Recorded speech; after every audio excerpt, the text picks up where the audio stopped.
हाँ जी, मेरे झारखंड बोर्ड के स्टूडेंट, इकोनॉमिक्स वाले स्टूडेंट, आर्ट्स कॉमर्स साइंस तीनों स्ट्रीम के स्टूडेंट लोगों का जिनका इकोनॉमिक्स का एग्जाम 4 फरवरी और 6 फरवरी को होने वाला है, जिसमें हम लोगों ने सोच रखा है कि हम लोग इकोनॉमिक्स में जो है वो 95% या उससे ज़्यादा नंबर स्कोर करेंगे। तो उसमें आप लोगों को एमसीक्यू में जो 30 का 30 एमसीक्यू सही हो, उसके लिए हम बोले थे कि 7 से 8 वीडियो हम आप लोगों के लिए लेकर के आएंगे। ये हम लोगों का वीडियो नंबर 6 होने वाला है और ऐसे ही हम और 5 वीडियो आप लोगों के लिए लेकर के आएंगे, जिसको आप कर लेते हो तो पूरा का पूरा एमसीक्यू में आपका सारा क्वेश्चन सही होगा। 2 नंबर का, 3 नंबर का, 5 नंबर का, जो जो क्वेश्चन हम आपको करने बोले हैं, जो जो दिए हैं, अगर आप कर लेते हो तो सारा सब्जेक्टिव आपका उसी में से लड़ने वाला है। चलो समय नहीं गवाते हैं, क्योंकि ऑलरेडी हम लोगों के पास समय बहुत कम है। वीडियो में आगे हम लोग सब चीज के बारे में डिस्कस करेंगे। पहला क्वेश्चन हम लोगों को बोल रहा है, और हाँ, ये 40-40 एमसीक्यू का सेट होने वाला है आप लोगों को, और ये बेसिकली कोडरमा डिस्ट्रिक्ट का जो मॉडल पेपर आया था वो है। ठीक है, परख का मॉडल पेपर भी हम टेलीग्राम चैनल पे दिए हैं। Rahul commerce academy Telegram channel जाओ, सर्च करो और डाउनलोड करके पढ़ लो।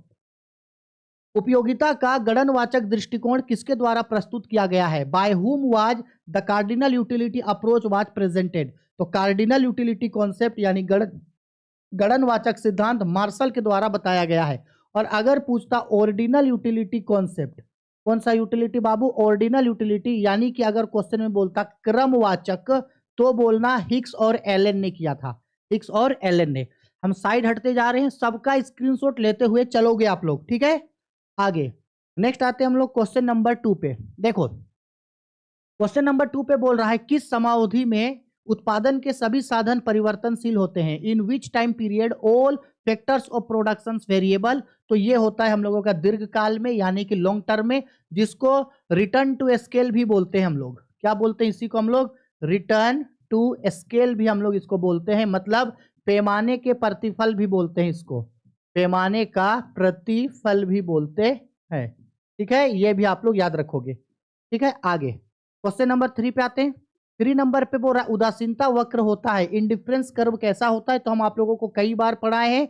इंडिफरेंस कर्व यानी उदासीनता वक्र इस तरीके का होता है, और इसको बोला जाता है मूल बिंदु की ओर उत्तल होना, यानी कि मूल बिंदु की ओर उन्नतोदर होना, यानी कॉन्वेक्स होना। तो ढूंढो कॉन्वेक्स टू द ओरिजिन, मूल बिंदु की ओर उत्तल होना, बहुत इंपॉर्टेंट क्वेश्चन है। और अगर बोलता है कॉनकेव होना, तो कॉनकेव जो है वो प्रोडक्शन पॉसिबिलिटी कर्व, यानी कि अगर अवनतोदर बोलता या नतोदर बोलता तब बोलना उत्पादन संभावना वक्र यानी पीपीसी। ये दो चीज हम बार बार समझाते हैं, याद रखोगे आप लोग। ठीक है, आगे नेक्स्ट बढ़ते हम लोग क्वेश्चन नंबर 4 पे। 4 नंबर पे बोल रहा है, ऐसी वस्तुएं जिनका एक दूसरे के बदले प्रयोग किया जाता है उन्हें क्या कहते हैं? What are those goods called which are used in place of each other? एक दूसरे के बदले जो सामान को यूज किया जाता है उसको बोला जाता है हस्तानापन वस्तुएं, यानी सब्स्टिट्यूट गुड्स। जैसे चाय और कॉफी, चाय और कॉफी, ठीक है, रजाई और कंबल, ये सब चीज पूरक वस्तुएं, कंप्लीमेंट्री गुड्स ऐसे गुड्स होते हैं जो एक साथ यूज होगा, एक साथ, जैसे कि चाय और चीनी, चाय और चीनी, और या गाड़ी और पेट्रोल, गाड़ी और पेट्रोल, इंक और पेपर, पेन और पेपर, ये सब। आरामदायक वस्तुएं, कंपार्टमेंटल गुड्स, जो आरामदायक होता है, जैसे पंखा हो गया, टीवी हो गया, मोबाइल हो गया, रेफ्रिजरेटर हो गया, मोबाइल फोन हो गया, महंगा गाड़ी हो गया। अनिवार्य वस्तुएं, नेसेसरी गुड्स, ऐसा गुड्स होता है जो जरूरी है, रोटी, कपड़ा, मकान, ये सब चीज। ठीक है, आगे 5 नंबर क्वेश्चन पे आते हैं। निम्न में से कौन उत्पत्ति का साधन है? Which of the following is a factor of production. उत्पत्ति का जो है वो 5 साधन होता है हम लोग का।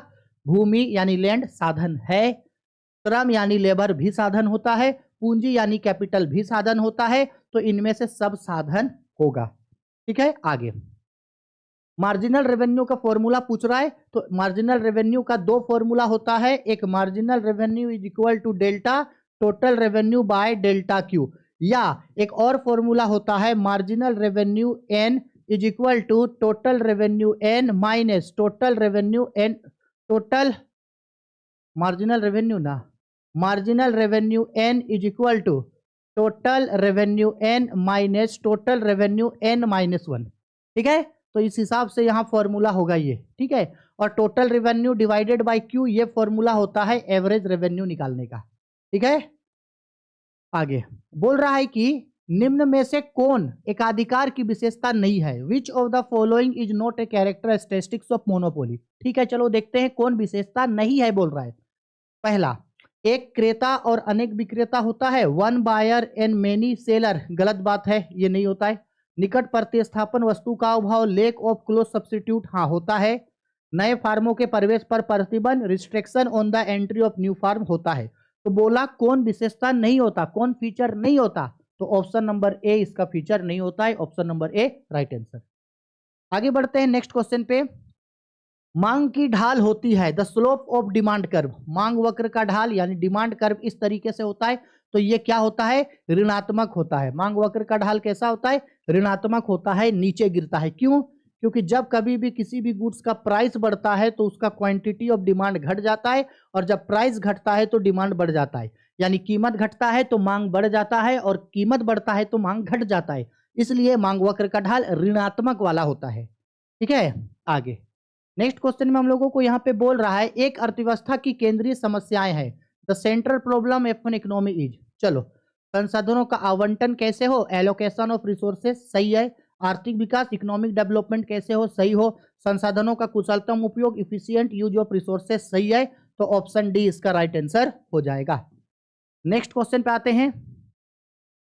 नेक्स्ट क्वेश्चन पे हम लोगों को बोल रहा है निम्न में से कौन व्यष्टि अर्थशास्त्र की शाखाएं कौन सी है? Which of the following are branches of micro economics. ठीक है, वस्तु कीमत निर्धारण, प्रोडक्ट प्राइसिंग पढ़ते हैं। साधन कीमत निर्धारण, फैक्टर प्राइसिंग पढ़ते हैं। आर्थिक कल्याण, इकोनॉमिक वेलफेयर भी पढ़ते हैं। तो राइट आंसर होगा ऑप्शन नंबर डी। बोल रहा है पूर्ति लोचदार होती है, सप्लाई इज इन इलास्टिक। पूर्ति बेलोचदार होती है किस समय में? जब हम लोग बाजार में पूर्ति करेंगे तो पूर्ति में कोई परिवर्तन करना नहीं चाहेंगे हम लोग। ये होता है अति अल्पकाल में, वेरी शॉर्ट पीरियड। अगर हम लोग बहुत कम समय के लिए अगर पूर्ति करेंगे तो हम चाहेंगे कि उस पूर्ति में हम किसी तरीके का परिवर्तन ना करें। ठीक है, option number A right answer होगा। आगे आते हैं क्वेश्चन नंबर 12 में। किसमें आते हैं? क्वेश्चन नंबर 12 बोल रहा है निम्न में से कौन उत्पत्ति का साधन नहीं है? Which of the following is not a factor of production. तो उत्पत्ति का साधन नहीं है, यहां से मुद्रा, मनी उत्पत्ति का साधन नहीं है। आगे आते हैं, बोल रहा है माइक्रोज यानी माइक्रो किस भाषा से निकला है? From which language is word micro derived. तो माइक्रो इकोनॉमिक्स जो है वो ग्रीक भाषा के शब्द से बना है, मैक्रो भी। माइक्रो और मैक्रो इकोनॉमिक्स को किसने बांटा था? रेगनर फ्रिस ने बांटा था। किसने बांटा था माइक्रो मैक्रो इकोनॉमिक्स को? रेगनर फ्रिस ने बांटा था। रेगनर फ्रिस ने बांटा था, याद रखना। आगे आते हैं नेक्स्ट क्वेश्चन पे। आर्थिक समस्या मूलतः किस तथ्य की समस्या है? Basically economic problem is a problem of which fact.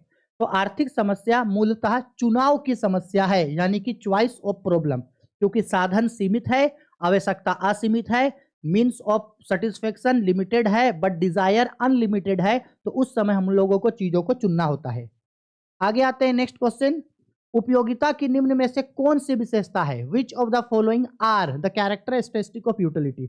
एक चीज हम समझा दे रहे हैं, अगर कभी भी क्वेश्चन में आर लिखा हुआ रहेगा ना, आर, तो समझ जाना इसका कोई एक आंसर तो नहीं होगा। तो अगर ऑप्शन सी पे बोथ मिले तो बोथ को टिक मारना, ऑप्शन डी पे ऑल ऑफ दिस मिले तो ऑल ऑफ दिस को। लेकिन ये हर क्वेश्चन में सेट नहीं होगा, लेकिन मैक्सिमम 99% क्वेश्चन में ये चीज सेट होगा। तो कभी अगर आपको आंसर ना आए तो इस तरीके से तुक्का मार के निकल जाना वहां से। ठीक है, तो उपयोगिता का विशेषता यहां से सब होगा, ऑल ऑफ दिस। हम भी तुक्का मारे हैं क्योंकि इतना ज्यादा क्वेश्चन रट्टा कितना मारेंगे जी, कुछ कुछ कॉन्सेप्चुअल क्वेश्चन करेंगे। उपयोगिता को मापा जा सकता है, यूटिलिटी कैन बी मेजर्ड। उपयोगिता को मुद्रा द्वारा मापा जा सकता है, utility can be measured in term of money. और ये बात किसने कहा था? मार्शल ने। किसने ये बात कहा था? मार्शल ने कहा था कि यूटिलिटी जो है उसको मुद्रा में मापा जा सकता है। ठीक है, आगे नेक्स्ट बोल रहा है निम्न में से कौन सी गोसेन का दूसरा नियम कहलाता है? Which of the following is called Gaussian second law. हम कई बार पढ़ाए हैं ना, गोसेन ने 2 लॉ के बारे में बताया था। तो उसका सबसे पहला नियम था सीमांत उपयोगिता ह्रास नियम, यानी law of diminishing marginal utility. ये गोसेन का पहला नियम था। और सम सीमांत उपयोगिता नियम यानी लॉ ऑफ इक्यू मार्जिनल यूटिलिटी, ये गोसेन का दूसरा नियम था। तो दूसरा नियम बोला तो सम सीमांत उपयोगिता नियम, लॉ ऑफ इक्यू मार्जिनल यूटिलिटी। पहला नियम पूछे तो सीमांत उपयोगिता ह्रास नियम, दूसरा बोले तो लॉ ऑफ सीमांत उपयोगिता सम सीमांत उपयोगिता नियम। ठीक है, दोनों चीज को याद रखोगे। बोल रहा है कि जब, बोल रहा है क्वेश्चन में, थोड़ा सा ऊपर कर लेते इसको, हाँ ज्यादा ही ऊपर हो गया। बोल रहा है क्वेश्चन पे हम लोगों को, जब एक्स वस्तु की कीमत में परिवर्तन वाई वस्तु की मांग को प्रभावित करता है तब क्या कहलाता है। यानी दो गुड्स है एक्स और वाई, गुड्स एक्स का कीमत यानी इसका प्राइस बढ़ रहा है या घट रहा है, इसका प्राइस बढ़ने या घटने से इसका मांग बढ़ या घट रहा है, यानी इसका मांग, इसका जो है वो प्राइस कुछ नहीं हो रहा है, गुड्स एक्स का प्राइस कम या ज्यादा हो रहा है, जिसके वजह से गुड्स वाई का डिमांड बढ़ या घट रहा है, तो इसको हम लोग बोलते हैं तिरछी मांग यानी कि क्रॉस डिमांड। किसी दूसरे गुड्स का होने से ऐसा होता है, और ये नॉर्मली जो हम लोगों का प्रतिस्थापन वस्तु है, सब्स्टिट्यूट गुड्स है, उसमें ये चीज देखने को ज्यादा मिलता है। आगे बढ़ते हैं नेक्स्ट, उत्पादन फलन में उत्पादन किसका फलन है। तो उत्पादन फलन में उत्पादन जो है वो उत्पत्ति के साधनों का फलन होता है। In production function, production is a function of vectors of production. आगे, मौद्रिक लागत में निम्न में से किसे सम्मिलित किया जाता है। तो मौद्रिक लागत में तीन लागत आता है, एक होता है व्यक्त लागत, दूसरा अव्यक्त लागत और तीसरा सामान्य लाभ। तो लास्ट आंसर होगा डी नंबर। ठीक है, which of the following is included in monetary cost. तो मॉनेटरी कॉस्ट में तीन कॉस्ट शामिल होता है, implicit explicit cost, implicit cost, normal profit. तो राइट आंसर होगा ऑप्शन नंबर डी। बोल रहा है नेक्स्ट क्वेश्चन पे हम लोगों को, समष्टि अर्थशास्त्र के अंतर्गत निम्न में से किसका अध्ययन किया जाता है। Which of the following study under macro economics. तो मैक्रो इकोनॉमिक्स में बड़े चीजों के बारे में पढ़ते हैं। आय एवं रोजगार का सिद्धांत, theory of income and employment बिल्कुल पढ़ते हैं। सामान्य कीमत स्तर एवं मुद्रास्फीति, general price level and inflation बिल्कुल पढ़ते हैं। व्यापार चक्र का सिद्धांत, थ्योरी ऑफ ट्रेड साइकिल बिल्कुल पढ़ते हैं। तो ऑप्शन नंबर डी इसका राइट आंसर होगा। बोल रहा है पूंजी के स्टॉक में वृद्धि कहलाती है increase in the stock of capital. अगर हम लोगों का कैपिटल बढ़ गया, पूंजी बढ़ गया, तो उसको पूंजी निर्माण यानी कि कैपिटल फॉर्मेशन बोलेंगे। अगर पूंजी घट गया तो उसको बोलते हैं पूंजी ह्रास यानी कैपिटल डेप्रिसिएशन, अगर घट जाएगा तो। 23 नंबर क्वेश्चन में बोल रहा है, प्रवाह के अंतर्गत निम्न में से कौन शामिल है। Which of the following is included under flow. जो फ्लो का मतलब होता है आते जाते रहेगा। उपभोग यानी कंजम्पशन घटते बढ़ते रहेगा, आते जाते रहेगा। आय यानी इनकम आते जाते रहेगा। निवेश यानी इन्वेस्टमेंट आते जाते रहेगा। तो राइट आंसर होगा ऑप्शन नंबर डी। आगे बोल रहा है प्राथमिक क्षेत्र में सम्मिलित होता है, प्राइमरी सेक्टर इंक्लूड। एग्रीकल्चर जो है यानी कृषि, ये प्राइमरी सेक्टर में आता है। खुदरा व्यापार ये नहीं आता। लघु उद्योग यानी कि स्मॉल स्केल इंडस्ट्री नहीं आता। ट्रांसपोर्टेशन नहीं आता। प्राइमरी सेक्टर में आता है कृषि और माइनिंग वगैरह आता है। आगे बोल रहा है कि एनएनपी एमपी निम्न में से किसके बराबर होता है। एनएनपी एमपी हम लोग कैसे निकालेंगे, ठीक है। तो एनएनपी एमपी निकालने का फॉर्मूला होता है gross net national product at market price. इसको निकालने का फॉर्मूला होता है जब हम लोग ग्रोस नेशनल प्रोडक्ट में से घटा देते हैं डेप्रिसिएशन को, यानी कि जीएनपी से घटा देते हैं हम लोग डेप्रिसिएशन को। ठीक है, ऑप्शन नंबर ए इसका राइट आंसर होगा। आगे क्वेश्चन में हम लोगों को बोल रहा है राष्ट्रीय आय में निम्नलिखित में किसे शामिल किया जाता है। Which of the following is included in national income. तो नेशनल इनकम में अगर आपको लगान से पैसा मिला, मजदूरी से पैसा मिला, वेतन ब्याज लाभ से पैसा मिला, यानी रेंट से, वेजेस से, सैलरी से, इंटरेस्ट से, प्रॉफिट थे, तो इन सबको जोड़ा जाता है। ऑप्शन डी राइट आंसर होगा। नेक्स्ट क्वेश्चन आते हैं। बोल रहा है एक अर्थव्यवस्था में कौन सा क्षेत्र सम्मिलित है। तो अर्थव्यवस्था का 3 क्षेत्र होता है, प्राथमिक क्षेत्र, द्वितीयक क्षेत्र, तृतीयक क्षेत्र। तो तीनों होगा, option D right answer. Which sector is included in economy and economy. तो प्राइमरी सेक्टर भी आएगा, सेकेंडरी सेक्टर और टेरिटरी सेक्टर भी आएगा। तो ऑप्शन डी इसका राइट आंसर होगा। राष्ट्रीय आय की गणना में निम्नलिखित में से किसे सम्मिलित नहीं किया जाता है। Which of the following is not included in calculation of national income. जब हम लोग नेशनल इनकम निकाल रहे हैं तो इन चारों में से किसको हम लोग नहीं जोड़ेंगे। पहला, पुरानी वस्तुओं का क्रय विक्रय, sale and purchase of old goods. पुराने सामान को जो खरीद और बेचते हैं उसको शामिल नहीं करते हैं, सही बात है। मध्यवर्ती वस्तु, इंटरमीडिएटरी गुड्स को भी शामिल नहीं करते हैं, सही बात है। तो राइट आंसर होगा बोथ ए एंड बी, यानी इन दोनों को शामिल हम लोग नहीं करते हैं। ऑप्शन सी हम लोगों का राइट आंसर होगा। नेक्स्ट क्वेश्चन में हम लोगों को देखो बोल रहा है कि आरबीआई का राष्ट्रीयकरण किस वर्ष हुआ, यानी भारतीय रिजर्व बैंक ऑफ इंडिया।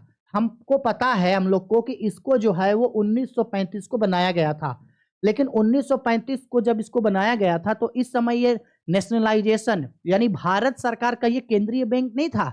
उस समय तो हम लोग आजाद ही नहीं हुए थे। तो याद रखना आरबीआई का जो है वो नेशनलाइजेशन हुआ था आपका 1949 को, और तब इसको इंडिया का सेंट्रल बैंक बना दिया गया था। आया समझ में? इससे पहले ये इंडिया का सेंट्रल बैंक नहीं था, इसका नेशनलाइजेशन हुआ था 1949 को, याद रखोगे। ठीक है, चलो नेक्स्ट क्वेश्चन हम लोगों को बोल रहा है यहाँ पे, कीन्स के अनुसार अर्थव्यवस्था में आय एवं रोजगार का संतुलन स्तर कहाँ स्थापित होगा? According to Keynes, where will the equilibrium level of income and employment be establishes into the economy? जहां एग्रीगेट डिमांड एग्रीगेट सप्लाई के बराबर है, यानी समग्र मांग समग्र पूर्ति के बराबर है। जहां एग्रीगेट डिमांड एग्रीगेट सप्लाई बराबर होगा वहीं इक्विलिब्रियम होगा। ठीक है, ऑप्शन नंबर सी हम लोगों का राइट आंसर होगा। नेक्स्ट क्वेश्चन पे आते हैं। नेक्स्ट क्वेश्चन में हम लोगों को बोल रहा है, कीन्स ने अर्थव्यवस्था में न्यून मांग की दशा को किस नाम से पुकारा है? By what name has Keynes called the condition of deficient demand of the economy? तो जो डिमांड कम होगा तो उसको अपूर्ण रोजगार संतुलन, अपूर्ण रोजगार संतुलन यानी अंडर एम्प्लॉयमेंट इक्विलिब्रियम बोला है। ऑप्शन नंबर बी इसका राइट आंसर होगा। Next question, Punjab national bank India का किस तरीके का बैंक है? तो ये इंडिया का व्यापारिक बैंक यानी कि कमर्शियल बैंक होता है। ठीक है, आगे, साख मुद्रा का विस्तार होता है जब नगद कोष अनुपात credit money expand when CRR यानी कैश रिजर्व रेशियो, अगर सीआरआर को कम कर दिया जाए, घटा दिया जाए। अगर आरबीआई बोला कि हम सीआरआर को कम कर रहे हैं, मतलब बाकी बैंक मेरे यहाँ कम पैसा डालना, उस समय में जो है बैंकों के पास पैसा बढ़ जाएगा सीआरआर कम करने से। निम्नलिखित में से किस वर्ष भारत में व्यावसायिक बैंकों का राष्ट्रीयकरण हुआ था? In which of the following year are commercial banks nationalised in India? तो इंडिया में कमर्शियल बैंकों का नेशनलाइजेशन 2 बार हुआ था। एक हुआ था सबसे पहले 1969 को, जिसमें 1969 को एक हुआ था, और दूसरा हुआ था 1980 को। हम आप लोगों को कई बार पढ़ाए हैं। आप नीचे कमेंट करके बताओ कि 1969 को कितने बैंकों का नेशनलाइजेशन हुआ था और 1980 को कितने बैंकों का नेशनलाइजेशन हुआ था। ये 2 क्वेश्चन हम छोड़ रहे हैं ताकि नीचे हमको कमेंट बॉक्स पे कमेंट करके बताओ आप लोग। ठीक है, चलो, बोला गया है मुद्रा पूर्ति का नियमन कौन करता है? Who regulate the monetary supply? तो इंडिया में मुद्रा पूर्ति का नियमन जो है वो रिजर्व बैंक ऑफ इंडिया यानी कि रिजर्व बैंक ऑफ इंडिया यानी आरबीआई, भारतीय रिजर्व बैंक के द्वारा किया जाता है। ठीक है, नेक्स्ट आते हैं हम लोग, प्राथमिक घाटा को व्यक्त किया जाता है प्राइमरी डिफिशिएट एक्सप्रेस टेक। एक फॉर्मूला होता है, प्राथमिक घाटा बराबर राजकोषीय घाटा माइनस ब्याज का भुगतान। Primary deficit is equal to fiscal deficit minus interest payment. Minus बीच में छूट गया है, हाँ, ऑप्शन नंबर सी इसका राइट आंसर होगा। निम्नलिखित में से कौन एक कर प्राप्तियां नहीं है? Which of the following is not a tax receipt?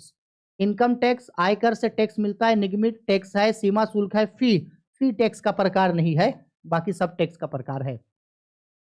Next question बोल रहा है, निम्नलिखित में से असंतुलित बजट है। Which of the following is an unbalance budget? तो देखो, अनबैलेंस बजट 2 कंडीशन पे होता है, या तो बजट बढ़ गया यानी कि अधिक के बजट यानी बजट डिफिशिएट, वो भी अनबैलेंस है, और अगर बजट घट गया यानी कि घाटे का budget, budget deficit, budget surplus, budget deficit, budget अधिक के बजट घाटा, ये दोनों है। अतिरिक्त बजट भी अनबैलेंस बजट है और घाटे का बजट भी अनबैलेंस बजट है, दोनों अनबैलेंस होता है। तो ऑप्शन नंबर सी हम लोग का राइट आंसर होगा। नेक्स्ट क्वेश्चन पे आते हैं हम लोग, बोल रहा है जिस कर प्रणाली में करों की दर आय वृद्धि के साथ साथ घटती जाती है उसे क्या कहते हैं? What is the tax system called in which the rate of tax decreases as income increase? मतलब क्या हो रहा है, अगर मान लो इनकम यानी कि आय, अगर ये इनकम है और यहाँ पे टैक्स है, अगर मान लो इनकम बढ़ रहा है तो टैक्स घटते जाएगा, तो इसको हम लोग बोलते हैं प्रतिगामी कर प्रणाली यानी कि रिग्रेसिव टैक्स सिस्टम। और प्रोग्रेसिव में क्या होता है? प्रोग्रेसिव में होता है अगर इनकम बढ़ेगा तो टैक्स भी बढ़ेगा, इनकम घटेगा तो टैक्स भी घटेगा। ठीक है, ये होता है ये वाला। ठीक है, आया समझ में जी? चलो आगे बढ़ते हैं।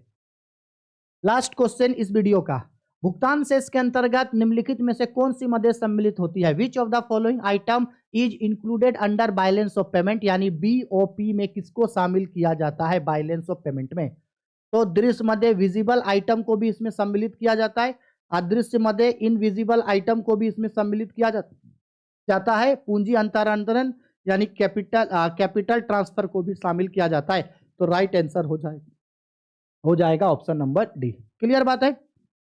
तो ये हम लोगों का सेट 1 खत्म होता है, लेकिन इसी तरीके से जो है वो 40-40 एमसीक्यू का 3 सेट लाएंगे, यानी 2 और सेट आएगा और एक हम आप लोगों को बताएंगे इसमें क्या नाम है आपका परख का, या तो फिर परख का पिछले साल वाला मेरा वीडियो देख लेना अगर आप चाहते हो कि जल्दी से वीडियो देख ले। तो परख का पिछले साल जो हम पढ़ाए थे, हिंदी को अलग इंग्लिश को अलग, वो सब देख लेना। और परख का मॉडल पेपर जो है हम टेलीग्राम चैनल पे भी दिए हैं, वहां से भी आप देख करके उसको पढ़ लेना। अगर आप इतना कर लोगे ना तो इससे ज्यादा भाई इकोनॉमिक्स में करने का कोई जरूरत नहीं है। इकोनॉमिक्स के अलावे अगर आप कोई और सब्जेक्ट हमसे पढ़ना चाहते हैं तो नीचे कमेंट बॉक्स में कमेंट करके बताना, आप लोग का जिसका ज्यादा कमेंट आएगा हम वो सब्जेक्ट आप लोगों के लिए पढ़ा देंगे। ठीक है, चलो बाय, टेक केयर।